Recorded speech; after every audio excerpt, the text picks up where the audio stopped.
Kiss Countdown. So I read like the first part of the synopsis, not all of it, because I was like, I just want to preserve, and like I I've been reading, I'm like on page 80 of this book, and like the rest of the synopsis has finally come to pass, and I like it was a surprise to me, and I think that was fun because like I just like didn't see that coming.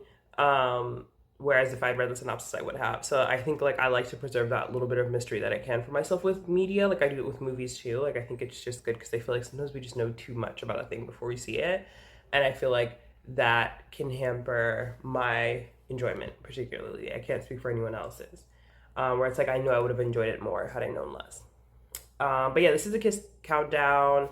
The same old trope of like you meet an ex or someone in a coffee shop that you're trying to quote unquote impress or like save face in front of, and the fake dating trope. So she like bumps into this guy earlier on at this coffee shop like a week before, and then she runs into her ex, and it's a coffee shop that she goes to like every day. So it's like her ex is trying to make it like, oh, we're just here, but it's like he most likely was there to like try and like bump into her and try and make her jealous with his new girlfriend, which is so petty. Like, ew, what an ick. But anyway, so he goes there to make her jealous. He's like, oh, it's my new girlfriend, whatever. So then she also pretends to have a new partner. It's the guy that she like spilled. They bump into each other. She spilled coffee on him like the prior week, and he's been like kind of like flirty vibes with her, but she's kind of been like rebuffing him. But then she like calls him over. She's like, yeah, like, hi everyone, this is my boyfriend, and he's like, he just goes with it. Like he like freezes for a little bit, but then he goes with it. But his sister is in the coffee shop. So then his sister overhears and thinks that they're dating also, which is like he's been lying to his family to try and like get them off his back that he has a girlfriend. So then like what the our main girl, A Marie, like, or she goes by Mimi to her close personal people. So I'm gonna call her Mimi just because it's easier to say. So yeah, so Mimi was thinking it was just gonna quick little thing, like, thank you, you helped me save face in front of my ex, and he's like, nah, like I need your help now because I did this. Now my sister thinks that you're actually my girlfriend and she's gonna tell my mom, etc., etc. So like you need to, like I'm gonna need you to help me with this, like this big favor, like this one off is like a whole thing now. So it's a fake dating trope, which I didn't actually think that I realized before I bought it, which I don't mind. Like I like a fake dating trope. She is, again, if you read the synopsis you would know, but like I didn't. Um so he offers her free rent. So he has an extra room. So he offers her like to stay with him. And they're like raising her rent. She had lost her job, so and she has like her parents' medical bills. So she has enough savings that if she were to not try and pay off her parents' medical bills, she could probably stay in her apartment. But obviously, it's also still good to like save money while you're like starting your own business, etc. So she does take him up on his offer, which is like, I don't know, like this is my thing. Like, there's always the measure of like suspension of disbelief that has to happen in a lot of romance novels because some of these plots are just like plainly like you can't risk stuff like this like in real life. Like that's how you get murdered. You're not gonna live with a man that you've met like a handful of times just randomly. So anyway, but for the sake of the book, and we know obviously it's not gonna turn into like a slasher film or whatever, a slasher book. We know it's fine, but in real life, you obviously can't do that. But anyway, obviously, saving money, good deal. She has to pretend to be his girlfriend, like at like family functions or whatever. So, which apparently they're doing like a family trip or like a week or something. So where I'm at, she like hasn't moved in with him yet, but like she's like getting ready to. I think she has like 7 days to be out of her apartment before like she has to start paying the new rent. Um, so yeah, so that's where we're at in the book, but like I've just really been enjoying it. Like I literally set out to read like a chapter, like a handful of pages last night, and read like 70 instead, and I've just been having so much fun, and I just love the pink. Like this pink is so pretty. It just makes me feel so like happy whenever I look at this book. Like I love the design. I Anyway, point is I'm having a good time. So the other book that I'm reading is The Serpent and the Wings of Night. But yeah, I'm about halfway through. I'm at 218. Um, this has been so good. Like, I feel like I really enjoy like all the characters. Like, I'm really invested in where it's going. But like, as I understood, this was a romantasy, and at the halfway mark, like, I mean, it's kind of clear who the love interest is, but at the halfway mark, there's like not really like our main girl's like softening towards the guy, but like there's not really any like clear indication. Like I can't see how by the end of it they're gonna be like declaring their love to each other or anything like that. So that's where I'm just like a little bit thrown. I'm like, why is it such a slow burn? I just don't know. But my thing with this whole book is like the way that this girl talks about her dad, because she's like a human that was adopted by a vampire. Like she was like saved, like her whole family was killed, and he like saved her and like kept her, which is like not really normal for vampires. Like they're known to be like cold hearted, like obviously not like maternal or paternal or whatever. Like in the vampire realm, it's all about power, and so like it's very common for like them to like kill or maim their own children to like to protect against that child growing up and then like killing them for power. So their like familial bonds are like not very meaningful in this world. So the fact that like not only is Vincent like actually valuing a familial bond, but like he's valuing a familial bond with someone who's not even a vampire, like who's someone who's a human, who's like exceptionally like vulnerable and like maybe like even useless. You know what I mean? So like it's like very weird that he would do that, but he like raises her as a human in a vampire world to like try to be a vampire, so she doesn't really associate herself or like doesn't really think of herself as a human, even though it's like what you are. So it's just it's kind of weird. To survive, he has to raise her this way, but like I think it messed her up. But um, it also just begs the question like why? So and then she's like experiencing like I don't know, like for me, I'm not gonna say because I don't know if it's a spoiler because I don't really be reading the full synopsis, so I don't know what's in the synopsis and what's not. But my thing with her is like the way she talks about Vincent, who's her dad, is like, oh, the irony of that. The dad in this book is named Vincent, and the love interest in the Kiss Countdown is also named Vincent. I just like clicked anyway. Um, the way she talks about her dad, Vincent. First of all, she calls him her dad sometimes, but then other times she calls him Vincent, like in her internal monologue. Like I've never thought about my parents by their first name in my internal monologue. Like that's weird. Like I always thought that that's been a weird thing that I noticed in books. I'm like, why are you switching back and forth? It should always be dad or it should always be mom. Like in your mind, like who's doing that? Who's calling their parents by their first name in their mind? Like that's weird. Anyway, that throws me. That's a very minor thing. But the way she talks about her dad is like she fangirls over him. Like he can do no wrong. She like it's very like tell not show. Like the way she interprets his like expressions. She's like describing him having like a smirk or whatever, and then she's like saying that like it's pride. But I'm like, how do we know it's pride exactly? Like nothing he says indicates that. You know what I mean? So you're just telling us that that's what his expression means. I'm like, a smirk could mean any number of things.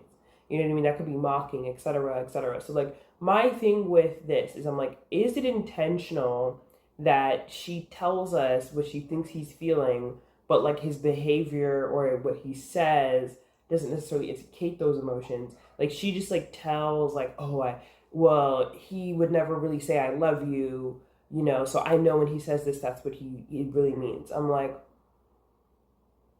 is it that the case, or maybe he like actually doesn't love you because he doesn't say it?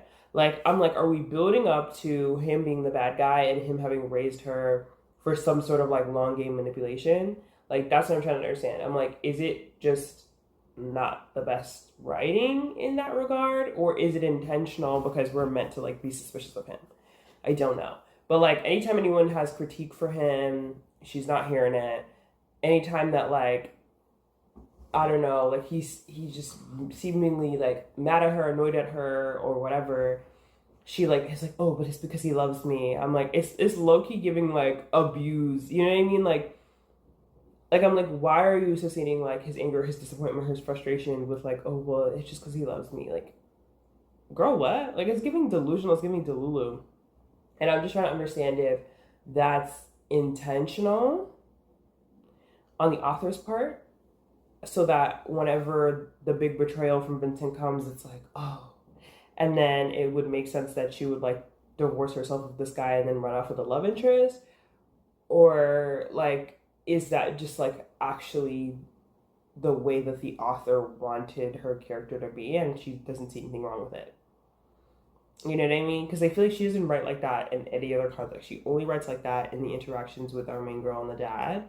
So I'm just like, is this intentional or is this like poor writing? But then I'm like, but she knows how to write well in all the other scenes. Because to me, if it's not intentional, then like that's poor writing, in my opinion.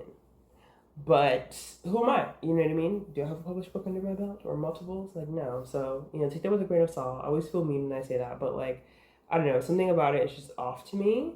But I'm not sure. Like, if it's intentional, then it's brilliant, and I love that for you. And if it's not, then not my favorite, but not enough of like a off-putting thing to like make me dislike the book. Like, I think I'm enjoying the world building. The only thing I can really say is the pacing. Like, I don't know. Like, sometimes I'm like, it's taking me a good minute to get through this book. Like, I've been reading this book for like probably almost a month at this point.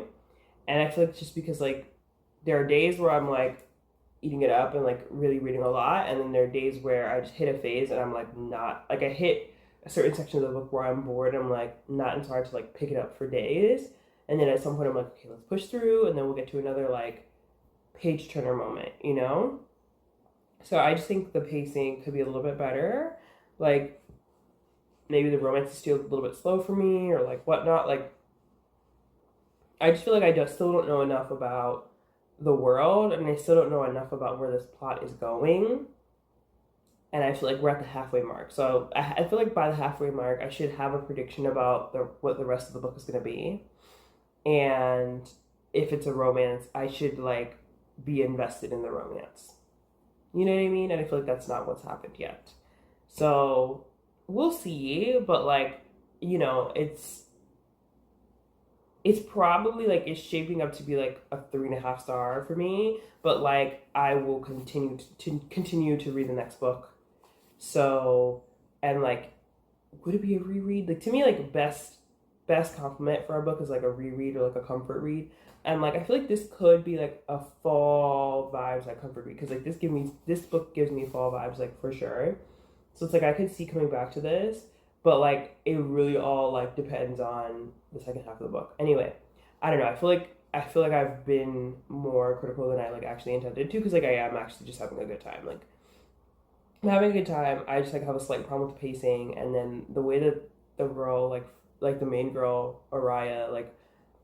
Who knows if I'm pronouncing that right, but the way that Araya like fangirls over her adopted dad or her dad or whatever you want to call it, Vincent, because she refers to him as Vincent in her mind sometimes, which I find weird. I'm like, if he's your dad, then like he's your dad. Why are you referring to him as Vincent in your mind? Like, it just throws me off. Like he's not a coworker. Anyway, yeah, like the way she fangirls over him in her mind just is just odd to me, but. Yeah, like jury's still out on whether that is like a really brilliant style choice in the writing. So, anywho, I will get back to you. I think like with this vlog, I would love to finish this book, but like I still got a ways to go, so I might just like finish it off when I finish the Kiss Countdown, which I'm definitely gonna finish within the next like day or two because I'm like obsessed with it. But yeah. Thank you for your time. So I stayed up late reading, and I think I like was at like 2:50, before I was like I like absolutely need to go to bed. Like it's actually insane. But it's just been fun. Like I haven't read a book in a while where I'm like I do not want to stop reading. Like I was like this whole time I was like it's gonna be a 5-star. Like I'm having so much fun with it. It's just someone said like it was very fluffy. So like it does have like a little bit of like a theme of grief, which I can definitely relate to because I've lost a parent. So, but I think for me, sometimes I get nervous about grief in books because it's like, as much, like to me, books are escapism. So as much as it's nice to feel seen and nice to feel understood in your media, like sometimes it's like, I'm here for a lighthearted good time. So sometimes it makes me nervous when I see like more serious themes like mentioned in romances or whatever, because I'm like, I'm here to like vibe and leave my brain at the door. I don't want to be crying. You know what I mean? I respect those who love an emotional romance, but like to me, it's more romances are more escapism. Like when I'm thinking about emotional stuff, I'm thinking about literary fiction, and like that's something that I don't read often. But if I'm in the mood for that, I'm in the mood for that. But anywho, I feel like this did touch on grief in a way that was like manageable, where it felt real, it felt relatable, but it didn't like completely make me feel like I need to cry or like take me out of the flow of the book. So I think this is the way to do it, and I feel like this for me, and I think this kind of opened my eyes of like, okay, we can have heavier topics in books without it like completely slowing down the momentum or like needing to make you feel like you're gonna cry. So yeah, I'm really enjoying this book. But yeah, we're now in the third act conflict. I'm not gonna lie to you, like, I'm a little frustrated. Like, I was like, this whole time I was like, I guess that's like a little bit of a spoiler, but like most romances have third act conflicts, so maybe not. But anyway, I was like, this whole time reading, I was like, it's gonna be a 5 star, it's gonna be a 5 star. Like, Vincent is so cute, he's my favorite book boyfriend, and like, he remains my favorite book boyfriend so far, I think. I might be missing someone. But yeah, definitely of recent history, favorite book boyfriend, because I've been reading a lot of Anne Huang, and no offense, I don't, like, her men kind of suck. Sorry. Anyway. Because I like her writing style, but I think her heroes are not my favorite, because they're a little bit of edgier guys, and it's like I like more of a golden retriever, and I feel like Vincent is like more that vibe for sure. Like he has his moments of like, you know, bringing the heat, but like he's more golden retriever vibes. I did like the hero in The Paradise Problem, but he's not like a favorite. Like I really liked him, but he's not a favorite. Whereas Vincent is like a favorite for sure. But yeah, the third act conflict is irking me. The main girl, like some of her choices, I'm like, this was not wise. And like maybe like part of it is like she decided to pay her parents' hospital bill without telling them. This was like part of the premise, which is why she ended up moving in with the main guy, which is on the synopsis. But like, I was like, girl, why would you just take their bill and pay it for them? Like, you didn't know if they had any plans around that. Like, why would you do that? Like, I know it was like a nice gesture, but it's like she did it at the expense of herself without even asking. It would be one thing if she asked them and they were like if she offered, like let's say she called them, she's like, I found the bill, I can pay it off, like, do you guys want me to do that? And then they kind of had the option to say, oh yeah, thank you so much, or no. And she could kind of gauge, right? Because some people will say no just because it's like, oh, we don't want our kid doing that for us. But like, you can gauge whether it's that or whether they had other arrangements. So it's like, you know, even if you guys split it, you know what I mean? Like, I don't know. Like, it was a little bit dumb to me, and I kind of let it go because I was like, I guess they wanted a reason for like the forced proximity to happen, for her to live with Vincent. But like, I was just like why? Anyway, I say all that to say, chickens are coming home to roost with her character, where it was like, that was the first red flag of like, this was a poor choice. And then now, like, so on, like, towards the end, I'm like, girl, like, love you down, you know, enjoying reading your romance, but these choices, like, are not all, like, making the most sense. Anyway, it is what it is.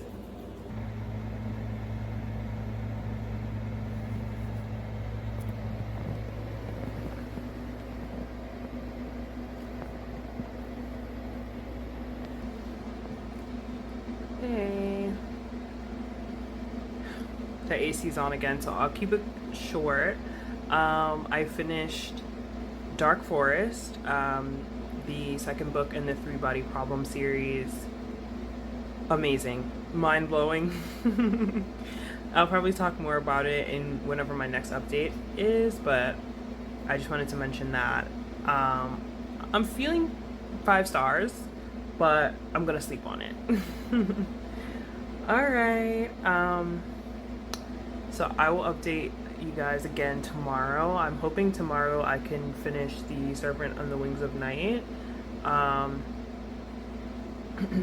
because I have a chill evening. So here's hoping between like tomorrow and the following day. I'll finish that and then that'll be the end of the vlog.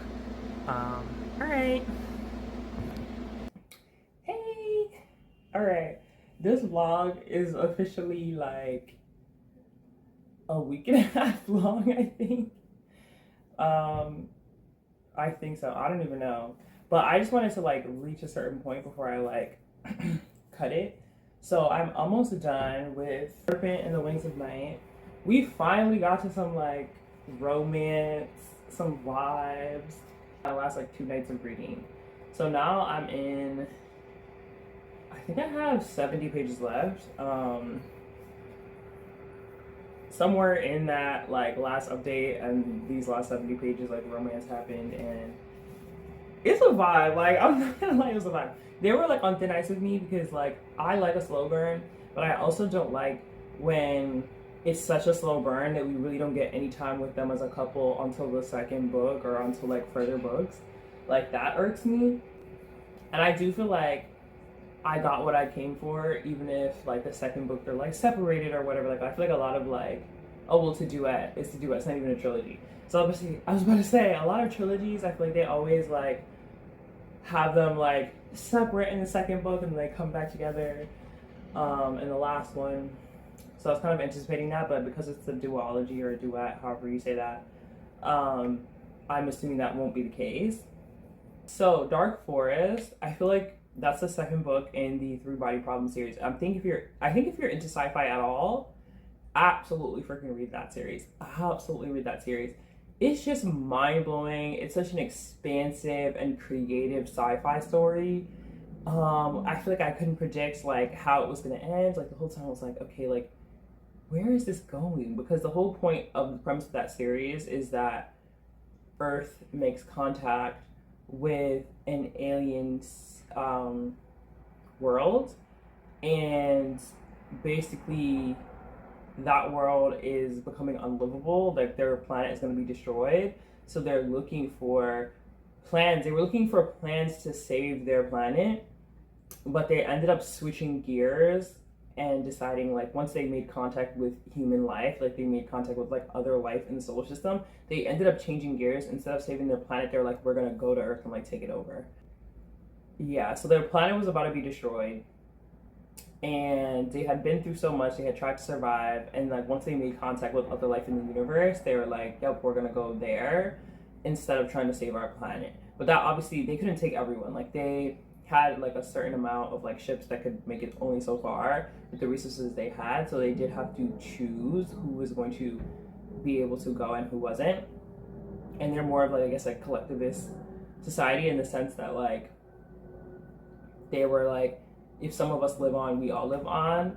And like that was like a big kind of conflict on the human side. So once the humans knew like, oh, the aliens are coming for us, like once that became like common knowledge, like there was a feeling of like maybe we should leave Earth.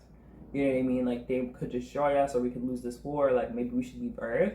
And then, but obviously not everyone could have left, so then we would have to choose who was leaving Earth and who was not. And so that was like a big conflict where it's like people wouldn't be satisfied with like, oh, only these people are going. You know what I mean? So it's very interesting. It's a very interesting concept.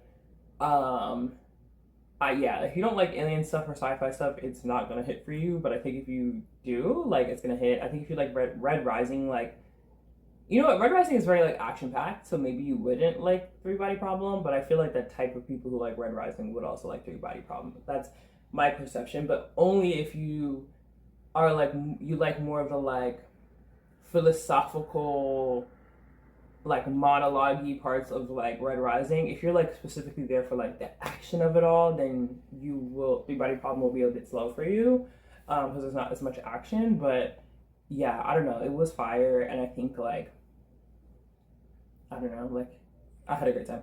I rated it 5 stars. I did see a review where a woman was complaining about like men kind of being the main center of the story and how like some of the ways that the male characters like narrated or perceived women was like misogynistic, etc.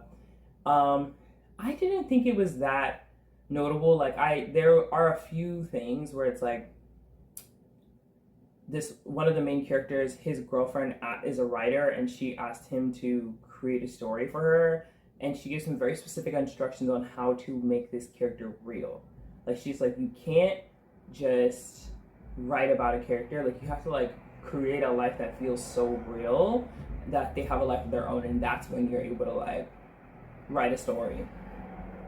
And so he does it, and he starts like literally hallucinating this character and falling in love with that character that he literally created. And then that was like a whole thing. Maybe that's a spoiler, I don't know. It's like not really, but like the ethics of like that and like the way that he talks and describes that character,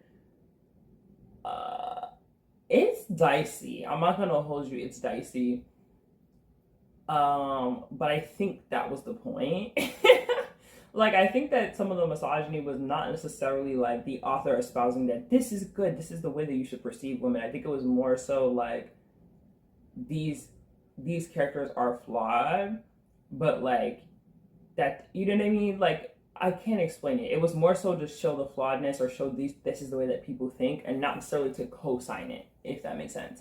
Because also we find out that this other character has other negative traits outside of the way that he perceives women. So it's like these guys are not necessarily like lauded as heroes. Like they might do heroic things, but like in terms of the ethics of who they are, like they're kind of not who you're supposed to look up to. So I don't know, like it personally didn't bother me that much.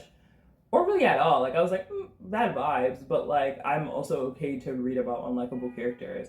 And I think that like sci-fi in my like well, a lot of the sci-fi I've read has been very like heavily like either written by men or like the main characters being men, etc. So like that's not surprising to me.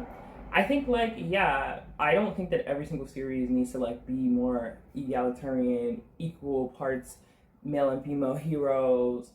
Um, I think it's okay for like an author to write more so of what he understands. Because I also dislike sometimes when I see like authors like Riley Sager, someone who writes a lot of thrillers.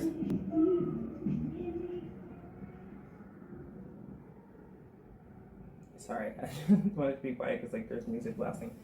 But yeah, he Riley Sager writes a lot of thrillers, but I didn't find out until like some point. Like he like writes from a woman's perspective a lot, like probably more often than he writes from a man's perspective.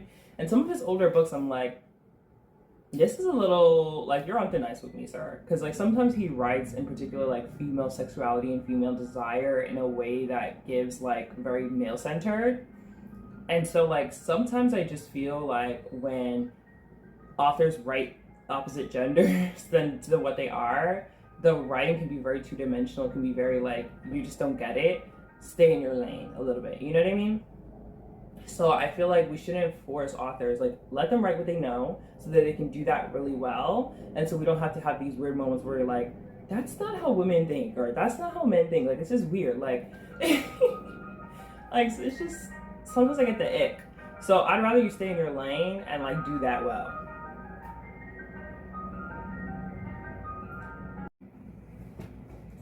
I feel like as soon as I literally as soon as I turn the camera back on, the music starts up again.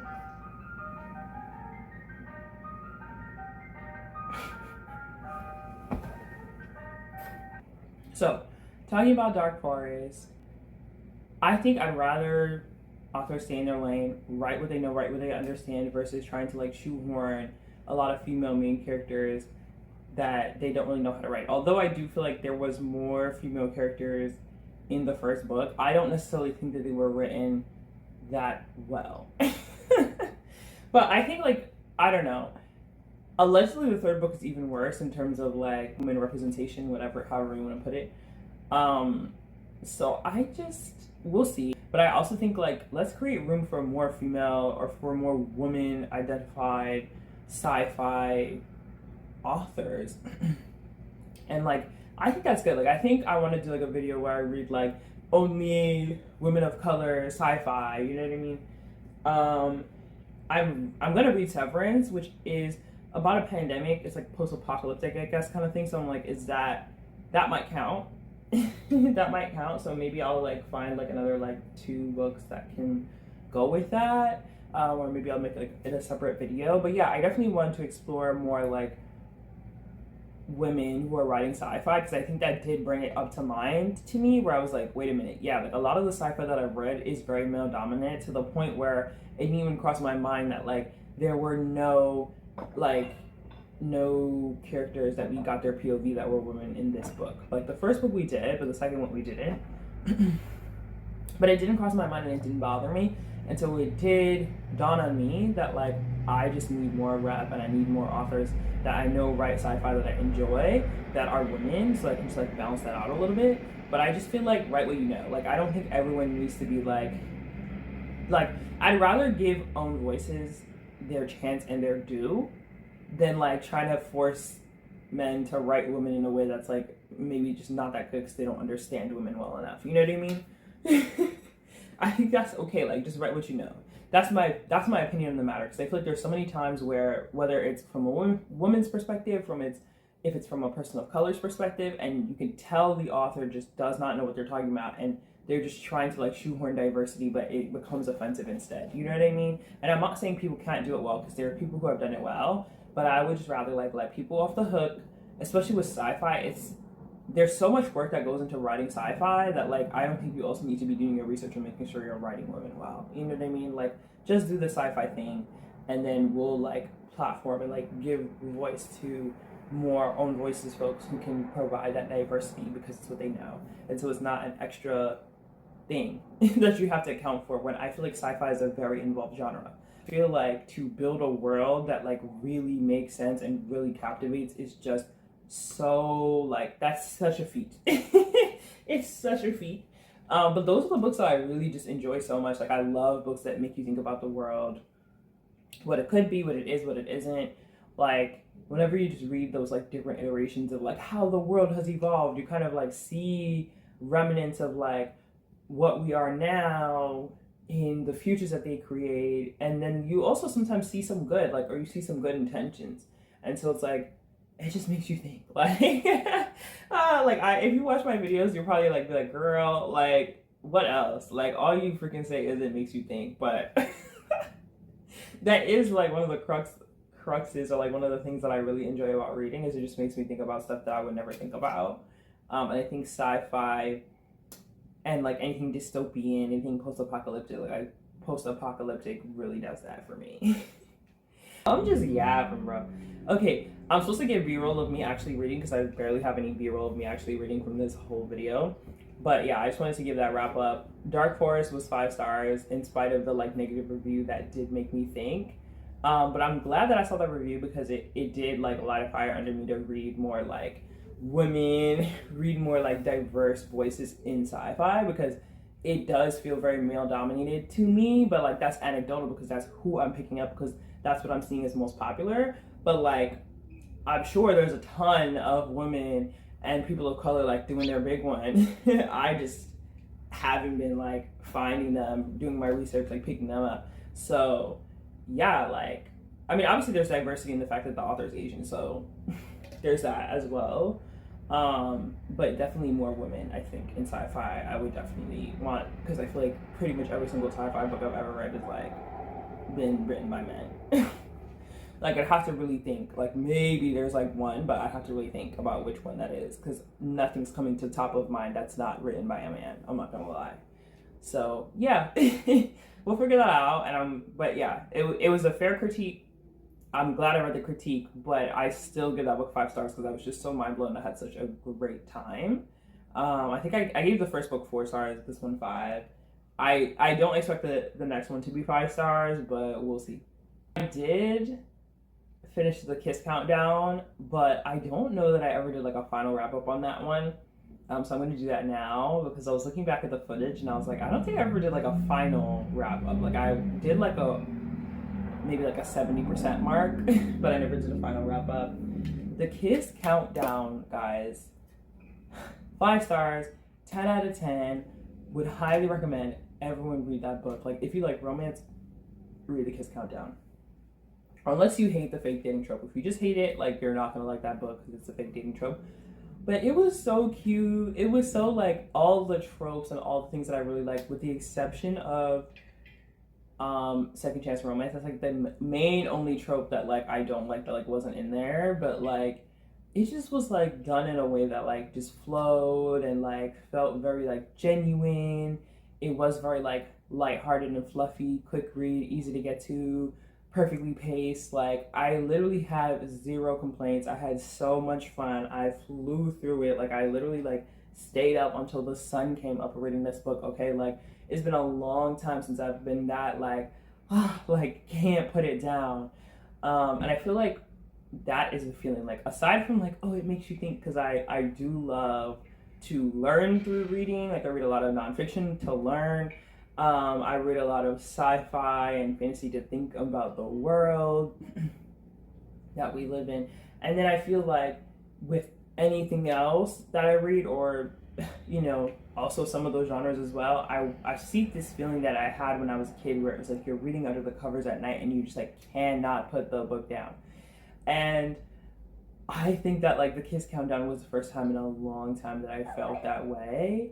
And I feel like second only to like when I was getting to the ending of this book, I was also feeling like that way. Like last night, I like had to like force myself to go to sleep. So like, yeah, I think that this has just been a good reading year, because I feel like I've had a lot of books that have like sparked that like I don't want to put this down, but like Kiss Countdown was like full like 5-star peak. Like I just don't want to do anything else. I just want to read. Like that feeling is the first time I felt that feeling. I feel like I was hooked. I was just so hooked, and I wanted to like chase that feeling and feel that feeling again when it comes to reading. So like I just love when I get that feeling again, because I'm like, oh, it can still happen. Like yeah, so yeah, Kiss Countdown, 5 stars, highly recommend. Dark Forest, 5 stars, highly recommend you read the series if you like sci-fi at all.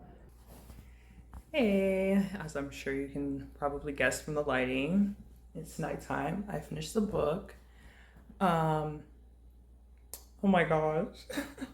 I don't know why I put it away. I literally put it away on my shelf instead of keeping it to like hold up. But anyway, I rated it 5 stars. I did like meditate on it a little bit after, because I was like initially 4 stars, but then I really landed on 5, because I'm like, even though it wasn't a perfect read for me, the ending and like the setup for the next book were just so fire. And like my enjoyment of reading the whole thing was like pretty consistent, and then just like went up like exponentially towards the end. And so even though like I wished it was maybe paced a bit differently for my like brain rot goldfish brain, I think it really is like, it's a 10 out of 10 for me in terms of enjoyment and in terms of rereadability, which is what I look for in a 5 star. But I also think it's a 5 star in terms of like my desire to like recommend it to people who enjoy fantasy, romantasy, etc. Books about vampires, like a whole nine. Like I just feel like Carissa did her big one. Like this is fire. And I see that she's written a lot of other books. I don't know if that was like after, like what kind of, how this falls into her backlist. But I'm definitely going to check out more of her stuff, because this was really, really well done. So yeah, so it was a 5 star. I'm trying to like also not be like a picky stickler. Like it was really a fantastic book. And so like, why did I need to give it 4 versus 5? When like my gut was saying 5 stars, but I was like, I've been giving too many 5 stars lately. But I'm like, that's not a problem. You've just had some great picks, and like that's been awesome. And along with those great picks, I had some not so great picks. So it's all about balance. With that being said, that's it. That's it for the reading vlog. Yeah, it's taking me like a week and a half, so you know, it's not quite a weekly vlog, but yeah, this is just an overview, a picture of like my reading habits and my thoughts on all the books. Thank you so much for your time, and I will see you somewhere on the internet sometime soon.